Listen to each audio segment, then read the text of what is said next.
পাখাটা এখনই খারাপ হওয়ার ছিল? যা গরম পড়েছে, ইলেকট্রিশিয়ানকে ফোন করে দেখি। হ্যাঁ হ্যালো, হ্যাঁ পাখাটা খারাপ হয়ে গেছে, একটু এসে দেখে যান না। 1 hour later. হ্যাঁ দাদা বলুন কি হয়েছে? হ্যাঁ দাদা দেখুন না, পাখাটা চলতে চলতে বন্ধ হয়ে গেল, যা গরম পড়েছে, একটু চেক করে দেখে নিন না কি হয়েছে। আচ্ছা ঠিক আছে দেখছি।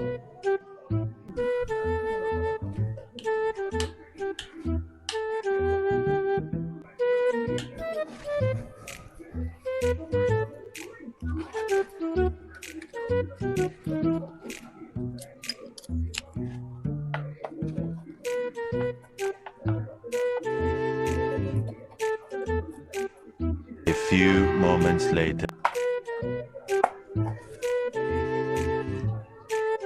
নিন দাদা হয়ে গেছে। তাহলে একবার চেক করে দেখে নিন। হ্যাঁ দেখে নিচ্ছি।